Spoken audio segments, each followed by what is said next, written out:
संस्कृत की तैयारियों को आगे बढ़ाते हुए अब हम बात करते हैं कक्षा उपयोगी सामग्रियों के बारे में। चौथा यूनिट है आपका, जो कि 10 नंबर का यूनिट है, जिसमें कक्षा उपयोगी सामग्री निर्माण, इनको लेकर के कुछ कुछ महत्वपूर्ण जो बिंदु है, आइए उनको डिस्कशन कर लेते हैं। यहाँ पर देखिए, पहला महत्वपूर्ण प्रश्न आता है, संस्कृत संभाषणस्य गतिविधि वर्णयत।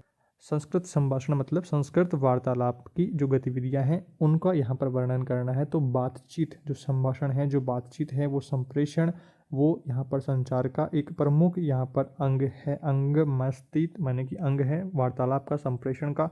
वो अनेन संभाषणेन विचारणाम भावनाम च अभिव्यक्ति क्रिएट, अभिव्यक्ति के लिए यहाँ पर अपने विचारों, अपने भावनाओं को यहाँ पर दूसरे के साथ में साझा करने के लिए वो यहाँ पर एक महत्वपूर्ण भूमिका निभाता है। विद्यार्थी नाम मानसिक संवेग च विकास संभाषणे एवं भवति। तो विद्यार्थियों का जो मानसिक संवेग है उसका विकास भी संभाषण से, वार्तालाप से ही हो पाता है। तो ऐसी कुछ बातें यहाँ पर संस्कृत वार्तालाप के लिए, संस्कृत संभाषणस्य के लिए ध्यान में रखनी है। इसके बाद में दूसरा प्रश्न देखिए, संस्कृत संभाषणस्य उद्देश्य आपको लिखने हैं। उद्देश्यानि लिखत है संस्कृत वार्तालाप के उद्देश्य। पहला उद्देश्य है बालकेभ्य ध्वनि आरोह अवरोह ज्ञान प्रधानम। बालक का जो भी यहाँ पर ध्वनि है, बोलने का तरीका, आरोह अवरोह, वो सारी चीज़ें सीख पाएगा, ज्ञान ग्रहण हो पाएगा। आरोह अवरोह, बोलने का लहजा, तरीका, किस वर्ड पर जोर देना है, किस वर्ड को इजीली बोल देना, वो सारी चीज़ें यहाँ पर आप समझ रहे हैं। दूसरा बिंदु, बालकानाम शब्द भंडारस्य अभिवृद्धि। बालकों के शब्द भंडार में वृद्धि यहाँ पर होएगी। तीसरा बिंदु, संभाषणेन छात्राणाम शुद्ध उच्चारण अभिवृत्ते विकसनम। तो शुद्ध उच्चारण का यहाँ पर विकास हो पाएगा। चौथा बिंदु, बालकानाम अभिव्यक्ति कौशलाम च भाषा विकास। तो यहाँ पर अभिव्यक्ति कौशल यहाँ पर हो पाएगा, LSRW स्किल जो है, तो वो सारी चीज़ें यहाँ पर स्किल डेवलप उनकी हो जाएगी। तो ये आपको उद्देश्य ध्यान रखने हैं संस्कृत वार्तालाप के। इसके बाद में अगला प्रश्न आता है, तीसरा प्रश्न, संस्कृत शिक्षणे योजनायाम कति आधारा भरवितुमर्हति। तो संस्कृत शिक्षण की योजनाओं में कितने आधार हैं? संस्कृत शिक्षण की जो योजना है उसके कितने आधार हैं? तो 3 आधार भवितुर्मर्हति। तो 3 आधार हैं, समयावधि आधार, शिक्षण आधार, मूल्यांकन आधार। तो सबसे पहले तो यहाँ पर क्या रहेगा, समयावधि यहाँ पर तैयार होएगी, आधार तैयार होएगा, फिर शिक्षण करवाया जाएगा, शिक्षण आधार, और फिर मूल्यांकन कर लिया जाएगा। तो ये 3 आधार यहाँ पर आपको ध्यान में रखने हैं। इसके बाद में चौथा प्रश्न आता है, संस्कृत तो उच्चारण शिक्षण विधि नाम उल्लेख है कुर्वत। तो संस्कृत उच्चारण की शिक्षण विधियों के बारे में यहाँ पर बात आती है कि संस्कृत तो उच्चारण शिक्षण विधि नाम। तो विधि नाम नामोल्लेखित यहाँ पर कौन कौन सी विधियाँ हैं? तो अनुकरण विधि, आवर्ती विधि, परिवर्तन विधि, अवरोध विधि, पूर्णता विधि च। यहाँ पर इन विधियों को ध्यान रखना है। और इसके बाद में आगे बढ़ते हुए अपन बात करते हैं, पांचवा प्रश्न देखिए, पाठ्यपुस्तकस्य निर्माणस्य सिद्धांतानाम। संक्षेप में आपको पाठ्यपुस्तक निर्माण के सिद्धांतों को लिखना है कि एक पाठ्यपुस्तक जब बनाई जाती है तो उसके निर्माण में क्या क्या सावधानी रखी जाती है, किन बातों का ध्यान रखा जाता है। पहला बिंदु, पाठ्यपुस्तकस्य निर्मितिः उद्देश्यानुसारिणी भवेत्। पाठ्यपुस्तक का जो निर्माण है, जो निर्मिति है, वो उद्देश्य अनुसार होना चाहिए कि मतलब अपना उद्देश्य किस एग्ज़ाम को टारगेट करना है। जैसे BSTC सेकेंडरी के एग्ज़ाम को टारगेट करना है तो उन्हीं के लेवल की यहाँ पर एग्ज़ाम में सारी चीज़ें, आपकी जो बुक निर्माण आप कर रहे हैं तो उसमें सारी चीज़ें वैसे ही समावेशित होनी चाहिए। ऐसा नहीं है कि लेवल में तो BSTC की बात कर रहे हैं और आप B.Ed का सिलेबस डिस्कशन कर दो, तो वो अपना यहाँ पर उद्देश्य स्पष्ट होना चाहिए। तो पहला बिंदु क्या कह रहा है कि पाठ्यपुस्तक निर्माण में उद्देश्य यहाँ पर अपना क्लियर होना चाहिए, उद्देश्य पहली बात। दूसरी बात, पाठ्यपुस्तकानाम बाह्य कलेवरम आकर्षक भवेत। तो पाठ्यपुस्तक का जो बाह्य कवर है, कलेवरम का मतलब है कि बाह्य कवर जो है वो आकर्षक होना चाहिए।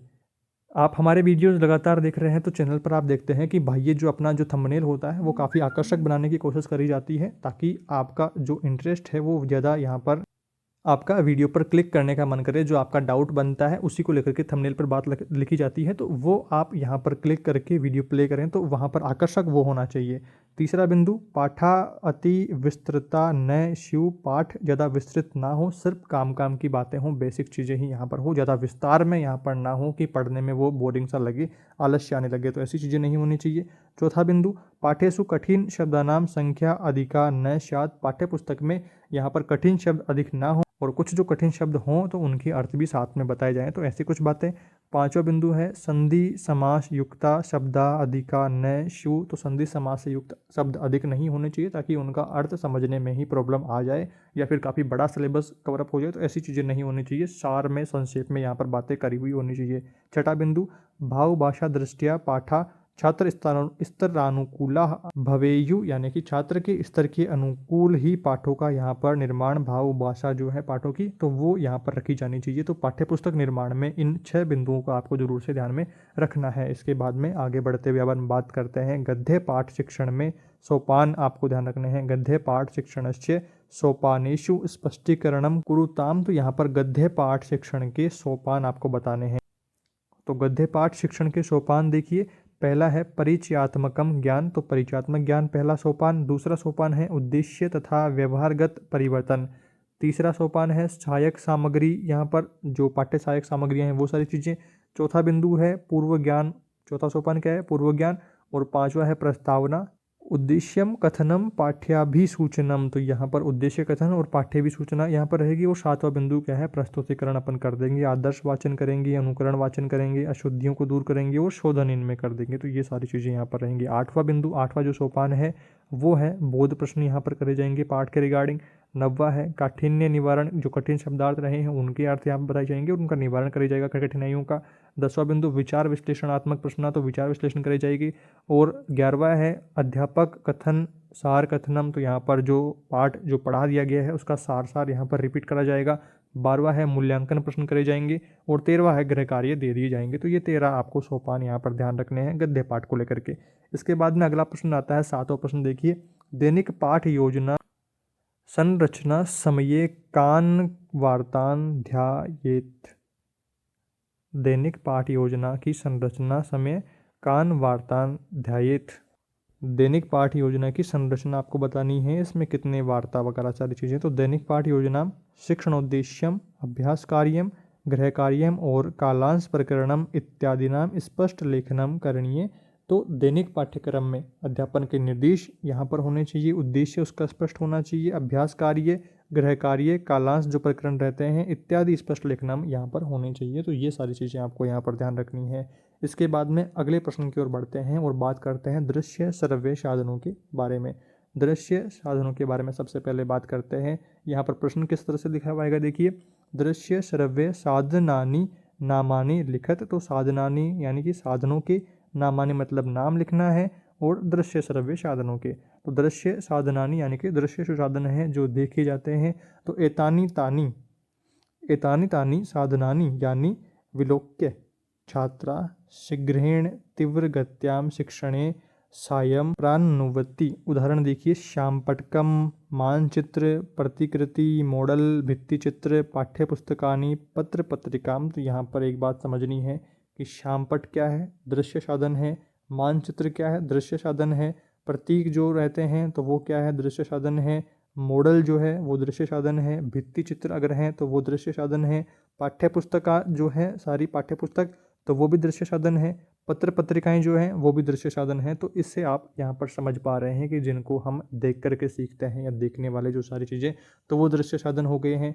श्रव्य साधन की बात आएगी तो सिर्फ सुन करके हम जहाँ पर पढ़ते हैं समझते हैं तो वो क्या रहेंगे, यहाँ पर श्रव्य साधन रहेंगे। इसमें देखिए, एतानि साधनानि पाठ्यपुस्तकस्य अवबोधने शुद्ध उच्चारणे आदर्श सम्यक वाचने च उपाध्यानानि भवन्ति। तो इसके अंतर्गत आपको यहाँ पर ध्यान रखना है कि आकाशवाणी का जो कार्यक्रम है, रेडियो वाला, ग्रामोफोन, टेप रिकॉर्डर, तो ये सारी चीज़ें श्रव्य साधनों के अंतर्गत आती है। और तीसरे नंबर पर आपको ध्यान रखना है दृश्य श्रव्य साधन जो देखे भी जाते हैं सुनने भी जाते हैं। उदाहरण क्या है, चित्र फलक यानी कि LCD टीवी वगैरह, दूरदर्शन, कंप्यूटर आदि इसके उदाहरण हैं। एते उपकरणे ध्वनि अपि श्रूयते दृश्यनि, यानी कि सुन भी सकते हैं और देख भी सकते हैं। अपि विक्षितुम शक्यन्ते, अपन यहाँ पर देख भी सकते हैं और सुन भी सकते हैं। तो ये आप यहाँ पर ध्यान रखिए कि चित्रफलक, LCD टीवी वगैरह, दूरदर्शनम और कंप्यूटर आदि, तो यहाँ पर ये हो गए हैं दृश्य श्रव्य और दृश्य श्रव्य साधनों के बारे में हमने बात कर लिया है। इसके बाद में 9वां प्रश्न आता है, पाठ्यपुस्तकस्य विश्लेषणे काका युक्तयः सन्ति। पाठ्यपुस्तक विश्लेषण में पाठ्यपुस्तक का विश्लेषण के लिए कौन कौन सी युक्तियाँ हैं। तो सबसे पहले है भूमिका, दूसरे नंबर पर है पाठ्य विद्या, तीसरे नंबर पर है भाषा तत्व, भाषा के तत्व, चौथे नंबर पर है विषय वस्तु, विषय वस्तु के बाद में 5वें नंबर पर है अभ्यास कार्य होएगा, अभ्यास कार्य के बाद में 6ठे नंबर पर व्याकरण का ज्ञान यहाँ पर आ जाएगा। 7वें नंबर पर है मूल्यांकन और 8वें नंबर पर है चित्राणाम संयोजनम, 9वें नंबर पर है अधिगम, और 10वें नंबर पर है परिशिष्टम। तो ये 10 युक्तियाँ आपको यहाँ पर ध्यान रखनी है इसके बारे में। इसके बाद में अब हम बात करते हैं, अगला 10वां प्रश्न आता है, पाठ्य योजनार्थ महत्वपूर्णानि तत्वानि कानि सन्ति। तो पाठ्य योजना जो बनती है, पाठ योजना जो बनती है, उसके महत्वपूर्ण तत्व क्या क्या हैं, महत्वपूर्ण तत्वानि कानि सन्ति। तो महत्वपूर्ण तत्व कौन कौन से हैं इसमें देखिए। पाठ की जो योजना बनती है, सबसे पहले विषय वस्तु यहाँ पर स्थायी रहनी चाहिए इसमें। पहला बिंदु क्या है, शिक्षकम विषय वस्तुनि स्थायित्वम भवेत्। तो विषय वस्तु का स्थायित्व हो जाना चाहिए। दूसरा बिंदु, शिक्षको उद्देश्यान व्यवहारिक रूपेण लेखनस्य शिक्षके क्षमता भवेत्। तो व्यवहारिक रूप से जो लिखने के रूप में जो पढ़ाने में शिक्षक की जो योग्यता क्षमता है, तो वो सारी चीज़ें होनी चाहिए। तीसरा बिंदु है, शिक्षण विधेय पर विधेय शिक्षण सामग्रियाँ जो प्रयोग हैं उनका शिक्षक में दक्षता यहाँ पर होनी चाहिए, शिक्षक दक्ष होना चाहिए इन सब विधियों को लेकर के। शिक्षण विधि जो पाठ्य सहगामी क्रियाएं हैं, सहायक सामग्रियाँ वगैरह, तो वो सारी चीज़ें यहाँ पर हैं। शिक्षण विधियों का प्रयोग भी आना चाहिए, उसमें भी दक्षता हासिल होनी चाहिए। इसके बाद में चौथा बिंदु क्या है, शिक्षण क्रियाणाम अधिगम स्वरूपेषु समन्वयम करणस्य शिक्षके क्षमता भवेत्। तो शिक्षक की शिक्षण गतिविधियों के अधिकरण के रूप में यहाँ पर समन्वय स्थापित करना यहाँ पर आना चाहिए। अधिगम यहाँ पर जो पाठ पढ़ाया जा रहा है उसके अंतर्गत। और पांचवा बिंदु, पाठ योजनायाम स्वरूपस्य व्यवहारिकम ज्ञानमपि शिक्षके भवेत्। तो पाठ जो भी पढ़ाया जा रहा है, जो भी योजना तैयार हो रही है, उसका व्यवहारिक ज्ञान भी शिक्षक में होना चाहिए। तो पाठ योजना बनाते समय शिक्षक के ये सारे दायित्व बन जाते हैं कि इन सब में शिक्षक को दक्ष होना चाहिए, पारंगत होना चाहिए। तो ये सारी बातें आपको यहाँ पर ध्यान रखनी है। इस तरह से दोस्तों हमारा ये जो चौथा यूनिट है, 10 नंबर का यूनिट, हमने यहाँ पर कवर अप कर लिया है। कुछ महत्वपूर्ण बातें जो कि आपको इस यूनिट के अंतर्गत ध्यान रखनी है, वो हमने यहाँ पर संक्षेप में उनके बारे में चर्चा कर लिया है। नॉर्मली आप बुक उठा करके देखेंगे तो बहुत बड़ा आपका सिलेबस है चौथे यूनिट को लेकर के, पर हमने यहाँ पर सिर्फ संक्षेप में उन सब बिंदुओं को लेकर के यहाँ पर बात करी है जो कि एग्जाम की दृष्टि से इंपॉर्टेंट है। साथ में ही रीड की प्रिपरेशन, अगर आप लैंग्वेज 2 में संस्कृत को यहाँ पर चुनते हैं तो वहाँ पर भी आपकी काफ़ी मदद इनसे हो जाएगी, थोड़ा सा बेस तैयार आपका यहाँ पर हो जाएगा। आई होप आपने ठीक प्रकार से सारे बिंदुओं को समझा है। हिंदी ट्रांसलेशन की भी मैंने पूरी कोशिश करी है, कहीं पर भी कोई छोटी मोटी मिस्टेक होती है तो उसको इग्नोर करना। बाकी आप मुझे कमेंट करके बता देना कि वीडियो आपको कैसा लगा है। अगर आपकी पढ़ाई में, आपकी परीक्षा तैयारी में थोड़ी भी मदद इस वीडियो से होती है तो वीडियो को लाइक करें, चैनल पर नए हैं तो सब्सक्राइब करें, अपने दोस्तों के साथ में शेयर करें। इस वीडियो में दोस्तों इतना ही, जल्दी मिलेंगे अगले यूनिट के साथ में। Thank you for watching this video.